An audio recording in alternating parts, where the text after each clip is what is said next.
Hey, I'm Sarah Thompson. I'm 28 years old, deep in the trenches of my PhD in biochemistry at Westbrook University. It's been a wild ride, especially considering where I came from. Growing up, we didn't have much. My parents worked themselves to the bone just to keep food on the table. But despite all that, they never stopped pushing me to dream big. I'm the first in my family to go to college, let alone aim for a PhD. It hasn't been easy, but now I'm so close to the finish line, I can almost taste it. 3 years ago, I married Tom. He's a software engineer, smart as a whip and usually pretty supportive. We met back in college, bonding over late-night study sessions and cheap takeout. Things were great until his mom, Patricia, entered the picture. And let me tell you, Patricia is something else. Imagine the most overbearing, manipulative person you know, then multiply that by 10. That's her. From day one, it's been clear she has it out for me. Nothing I do is ever good enough for her precious son. Sarah, don't you think Tom deserves a home-cooked meal after a long day at work? She'd say, knowing full well I'd just spent 14 hours in the lab. Trying to balance my PhD work with family life has felt like walking a tightrope while juggling flaming torches. Tom tries to understand, but sometimes it feels like we're speaking entirely different languages. Then things hit a breaking point. My PhD defense is coming up, the big one. The moment I've been working toward for years, with sleepless nights, missed holidays, the whole deal. And out of nowhere, Patricia drops a bombshell. I'm throwing a surprise party for Tom's 30th birthday. She announces, all smiles. Guess when she plans to throw this party? Yep, the same day as my defense. I try to explain, Patricia, I can't miss my defense. It's crucial for my career. But she just waves her hand dismissively. Oh, Sarah, surely you can reschedule. Family comes first, you know. I look to Tom for backup, but he just stands there, silent, his eyes bouncing between us like he's watching a tennis match. Tom, can you please explain to your mother how important this is? I ask, desperate for support. He clears his throat and says, well, maybe we can figure something out. Mom, is there any way we can move the party? Patricia's face hardens. Absolutely not. I've already invited everyone. Sarah, if you really cared about this family, you'd make it work. It felt like a punch to the gut. Torn between my dreams and my marriage, I watched as the two people who should have had my back turned away instead. As Patricia rattled on about party favors and guest lists, the walls seemed to close in. My hands shook, my vision blurred. This was the moment I realized I was truly alone in this fight. I retreated to the bedroom, slamming the door behind me. Sitting on the edge of the bed, I buried my face in my hands. How did I end up here? And more importantly, how was I going to get out of this mess? The week leading up to my defense was hell. I was drowning in stress, trying to perfect my presentation while fending off Patricia's endless demands. Every time my phone buzzed, my stomach dropped, another text from her with some new emergency for the party. Sarah, we need to talk about the cake. Tom loves my red velvet recipe, she'd say. I gritted my teeth. Patricia, I'm in the middle of prepping for my defense. Can this wait?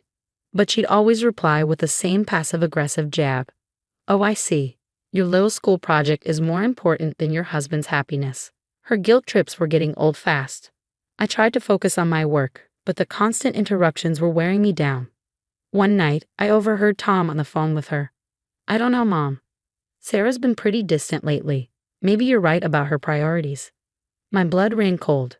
I couldn't believe what I was hearing. The next day, I confronted him. Hey, I heard you talking to your mom last night. What's this about my priorities? Tom shifted uncomfortably. It's nothing, Sarah. Mom's just worried about us, that's all. Worried?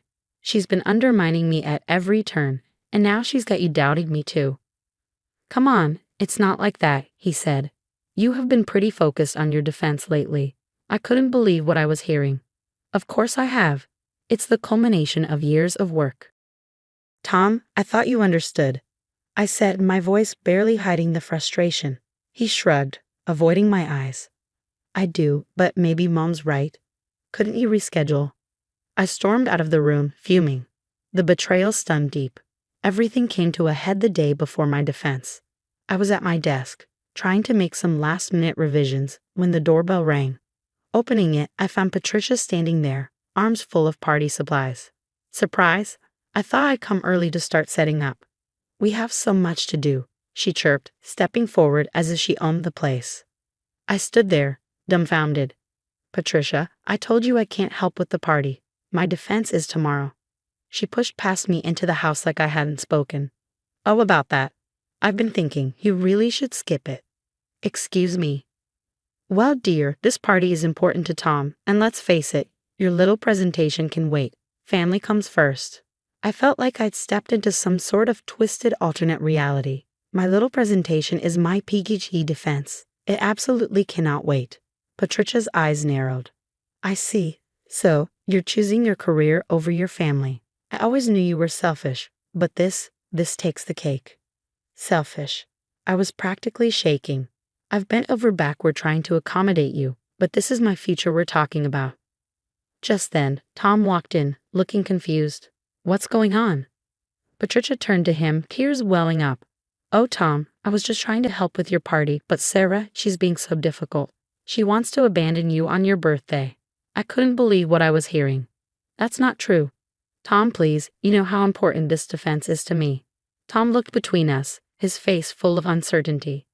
I don't know. Mom's put a lot of effort into this party, Sarah. It felt like a slap. Are you kidding me? After everything I've sacrificed? Patricia seized her chance. See, Tom, she doesn't care about your happiness at all. Something in me snapped. You know what? I'm done. I'm so done with both of you.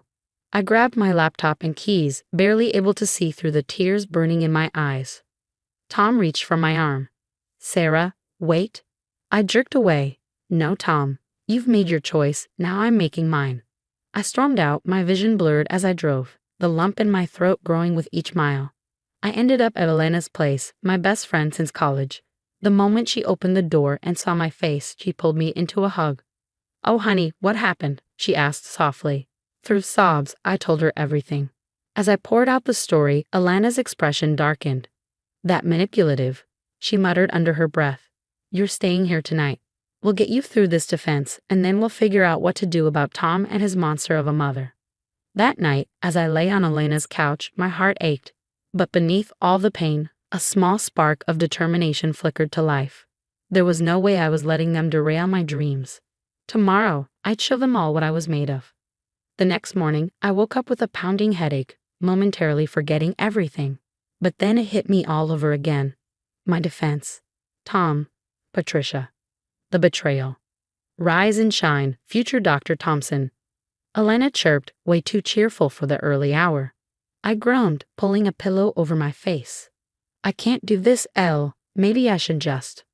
Don't you dare finish that sentence, she cut me off. You've worked too hard to let those jerks win. Now get up, we've got a PhD to defend. Somehow, I made it to campus, my hands trembling as I set up for my presentation. The committee filed in, and suddenly it was showtime. Good morning, I began, my voice steadier than I felt. Today, I'll be presenting my research on novel approaches to targeted drug delivery in cancer treatment. As I dove into my work, something in me shifted. The fear and doubt melted away, replaced by the passion that had fueled me for years. I fielded questions confidently, even cracking a joke that made the notoriously stern Dr. Patel smile. When it was over, the room erupted into applause. Dr. Patel stood up, beaming. Congratulations, Dr. Thompson. Your work is truly groundbreaking. I floated out of the room on cloud 9, only to crash back to reality when I saw my phone. 15 missed calls from Tom. A barrage of texts from Patricia. I ignored them all. Elena and our friend Mike took me out for celebratory drinks. As we clinked glasses, I spilled everything. I can't believe Tom sided with his mom, Mike said, shaking his head. What are you going to do? I sighed, staring down at my drink. I don't know. I love him, but I don't know if I can keep living like this. I couldn't keep living like this. Elena squeezed my hand. Whatever you decide, we've got your back. The next few weeks passed in a blur. I started therapy, trying to untangle the mess of emotions I was buried under. Tom kept calling, alternating between apologies and accusations. I let every call go to voicemail. Then came the email that changed everything. A prestigious research institute offered me a postdoc position, my dream job. But there was a catch. It was across the country. I stared at my phone, Tom's number glowing on the screen. My finger hovered over the call button, but then I remembered his silence, the way he failed to stand up for me when I needed him most. I put the phone down and opened my laptop to accept the offer. The day I was packing up my office, Tom showed up. "Sarah, please," he began, desperation in his voice. "We can work this out. I'm sorry about everything with my mom. I'll do better, I promise." I looked at him for the first time in weeks. All I saw was a man who had failed me when it mattered most. "I'm sorry, Tom, but I need to do this for me. I hope you understand." As I walked away, I felt a weight lift off my shoulders. For the first time in years, I was putting myself first, and it felt damn good. 6 months flew by in a whirlwind of research breakthroughs and self-discovery. I was thriving at my new job, making waves in the field of cancer treatment. My latest paper had just been accepted for presentation at the International Cancer Research Symposium in Geneva. I was prepping for my talk when my phone buzzed. It was Elena. "Hey, Elle, what's up?" I answered. "Sarah, you're not going to believe this. Tom's company just went under. Some massive fraud scandal. He's out of a job." I let out a low whistle. "Damn, that's rough." "That's not all," Elena continued. "Apparently, Patricia's been on a rampage. She's alienated half the family with her controlling BS. Tom's siblings aren't even talking to him anymore." I shook my head. Guess some things never change. After hanging up, I dove back into my work. A week later, I stood on stage in Geneva, presenting my research to a packed auditorium. The response was overwhelming. As I fielded questions from top researchers, my phone buzzed in my pocket. I ignored it. Later, I saw it was a text from Tom. "Sarah, I messed up. I see that now. Mom, she's toxic. I'm in therapy, trying to figure things out. I miss you. Can we talk?" I stared at the message, emotions swirling. Part of me wanted to respond, to try and mend things, but a stronger part knew better. I was about to delete the message when another call came through from an unknown number. "Hello? Sarah, it's Patricia. I heard about your success. I always knew you had it in you, dear. I was thinking perhaps we could let bygones be bygones. I'd love to catch up and hear all about your work." I almost laughed. "Patricia, with all due respect, no. You made your feelings about me and my work very clear. I'm not interested in reconnecting. Please don't contact me again." I hung up, feeling lighter than I had in years. The next morning, I woke up to an email from Biotech Innovations, the leading biotech company in the country. They were offering me a leadership position heading their cancer research division. As I sat in my hotel room overlooking the serene Lake Geneva, I reflected on how far I'd come. The scars were still there, reminders of the pain I'd endured, but they no longer defined me. The story of Sarah, Tom, and Patricia had come to an end. Now I got a question for you. If you were in Sarah's shoes, would you have given Tom a second chance after he sided with his manipulative mother? Or did Sarah make the right call by prioritizing her career and self-respect? Share your thoughts in the comments below. Your experiences and opinions might just help someone facing a similar situation.